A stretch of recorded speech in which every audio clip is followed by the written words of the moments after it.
পাকিস্তানে হামলা নিয়ে ভারতের পক্ষ থেকে বলা হচ্ছে, হামলার অন্যতম লক্ষ্য ছিল পাকিস্তান ভিত্তিক নিষিদ্ধ জঙ্গি সংগঠন জইশ-ই-মুহাম্মদের প্রধান মাসুদ আজহার ও তার সহচরদের হত্যা করা। মাওলানা মাসুদ আজহারের ভয় গত ৩৫ বছর ধরে তাড়া করে বেড়াচ্ছে ভারতকে। কিন্তু কেন? তাকে নিয়ে ভারতের কেন এত ভয়? জানতে হলে ফিরে যেতে হবে ৩ দশক আগে।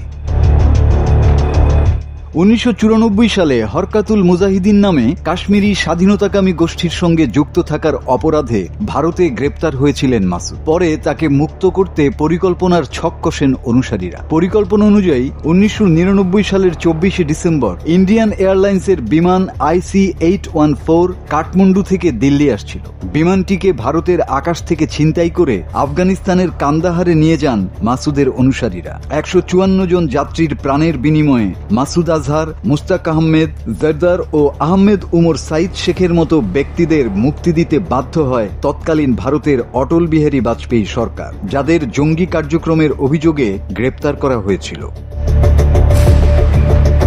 মুক্তি পাওয়ার পর ২০০০ সালে জইশ-ই-মুহাম্মদ জঙ্গি গোষ্ঠী গড়ে তোলা শুরু করেন মাসুদ। ভারতের অভিযোগ, কাশ্মীরে জঙ্গি কার্যকলাপ সক্রিয় করা থেকে সংসদে হামলা সবকিছুর মাস্টারমাইন্ড ছিলেন মাসুদ। ২০০২ সালে গৃহবন্দী দশা থেকে মাসুদকে পাকিস্তান মুক্তি দেওয়ার পর থেকেই আন্তর্জাতিক মহলে বিতর্কের সৃষ্টি হয়। তালেবান ও লস্কর-ই-তৈয়বা জঙ্গি গোষ্ঠীর সঙ্গে মাসুদের সম্পর্ক অত্যন্ত ঘনিষ্ঠ বলেই জানিয়েছিলেন আন্তর্জাতিক সংস্থার গোয়েন্দারা।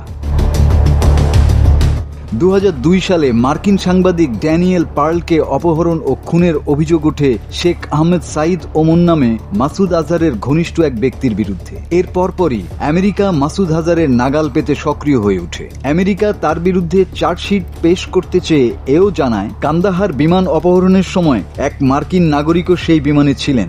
যদিও পাকিস্তান দাবি করে আসছে মাসুদ আজহার হাইজ্যাকার নন। এরপরই ভারতের গোয়েন্দাদের কাছে মোস্ট ওয়ান্টেড লিস্টে চলে আসে মাসুদ আজহারের নাম। জাতিসংঘের ঘোষিত সন্ত্রাসী তালিকাতেও নাম উঠেছে তার। ২০১৯ সালের ফেব্রুয়ারিতে ভারত শাসিত কাশ্মীরে একটি আত্মঘাতী হামলা হয়, যেখানে ৪০ জন আধা সামরিক বাহিনীর সৈন্য নিহত হয়। এই হামলা দুই প্রতিবেশী দেশকে যুদ্ধের দ্বার প্রান্তে নিয়ে গিয়েছিল। তখন থেকেই ভারতের প্রধান টার্গেটে পরিণত হয় মাসুদ আজহার। বাহাওয়ালপুরের সুবহান আল্লাহ মসজিদ ও সংশ্লিষ্ট মাদ্রাসা ছিল মাসুদের প্রধান আস্তানা। মাসুদ হাসান, বাংলা টিভি।